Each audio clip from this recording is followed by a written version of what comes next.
Happy weekend to you. I've got a Celsius update for you. As Celsius continues to pay down some of their loans, that is good news for the people out there that have been locked out of their funds since June 13th. But a recent lawsuit was just filed, and I have the court documents for you that claim that Celsius is a Ponzi scheme, everyone. So let's go screen and explore the news. And as always, any article you see in this video will be linked in the description below. Some good news first regarding Celsius, right? It's not just bad news all the time. There is some good news out there.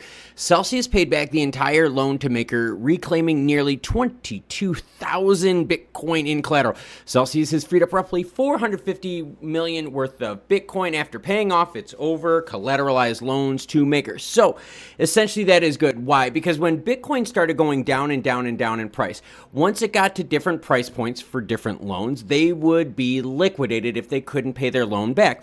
So for instance, let's just say a company took out a loan on Bitcoin and it was like, hey, you know, if it got to 19,000, we will liquidate you unless you pay it back, right? Celsius obviously does not have the cash, so they couldn't pay it back at first. But over time, because they've locked you out of your accounts, because you can't withdraw your money, well, they were able to pay some of their loans back. So that's actually really good news, even though it is a little wrong because they locked you out of your accounts. But we have a bigger problem with Celsius, everyone, and I have the legal documents for you. Crypto lender Celsius Network accused of fraud in lawsuit. Not only are they accused of fraud, they owe them millions of dollars.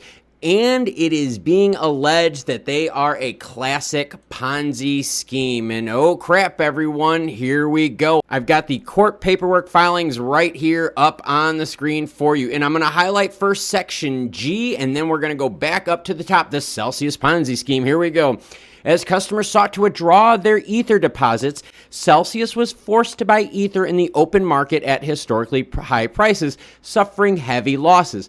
Faced with a liquidity crisis, Celsius began to offer double-digit interest rates in order to lure new depositors whose funds were used to repay earlier depositors and creditors. Now, hold on, everyone. So they used new money to pay money that they owed previously.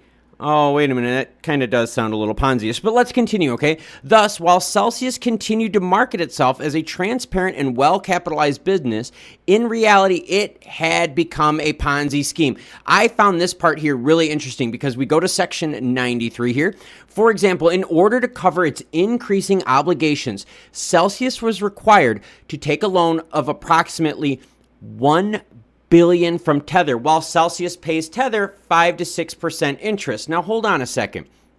They're paying Tether 5 to 6% interest, but look at what they were offering their clients. On this $1 billion loan, it owes its clients significantly more on many of the popular coins it accepts as deposits.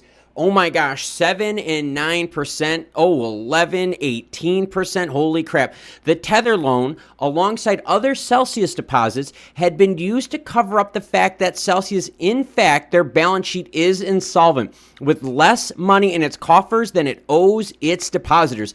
Even in light of this, up until recently when it halted customer withdrawals, and this is the bad part, Celsius continued promoting its high interest rate deposits in order to introduce, bring in new people to provide it with more capital to pay back earlier deposits. All right, so now if you want to learn more about this, seriously, you should definitely read this. I read a whole bunch of this stuff in here, and it is really, really bad. All right, so this is coming from someone who used to work from Celsius, where they haven't paid anything on his deals. And he even goes so far as saying that they've mismanaged funds, that they didn't even know about a $200 million liability on its books.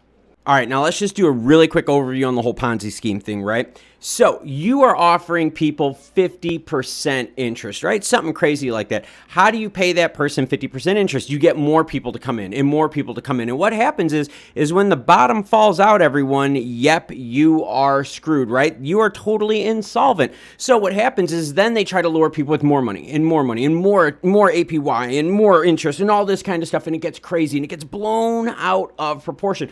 In fact, that allegation, right, that suit that I was just showing you on the screen, even says that as Celsius was facing its insolvency leading up to the June 13th freeze, they then went even crazier and offered people even higher interest rates to lure even more new money in to pay old money. Yep, everyone, a Ponzi scheme. Now, granted, this is just a lawsuit. We have to see what happens in the court of law, but it is definitely not looking good for Celsius because guess what? I have another story to share with you. Here's the other story for you. Troubled crypto lending firms investigated by security regulators from Texas and Alabama. According to Joseph Rotunda, the enforcement director at the Texas State Security Board, the watchdog will investigate whether or not the companies properly disclosed how they were handling their customers' money.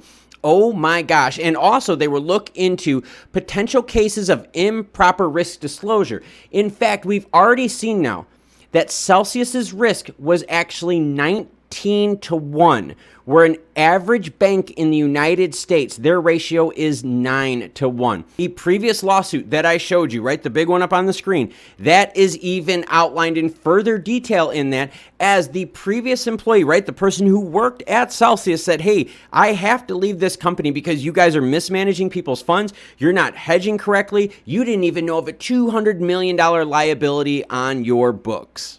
So yeah, it's awesome. Celsius was able to pay down their loans, but the way they were able to pay down their loans, and that's why this lawsuit is so big, is because they were giving even juicier and juicier yields on the money, right? On the new customers that brought in. And that's the idea of a pyramid Ponzi scheme, right? You have to keep building that base to keep the top going. Keep building, keep building, keep building, keep building. And that whole Ponzi scheme idea, the idea of being insolvent, well, we've seen that as Celsius now has had to lock people out of their funds since June 13th.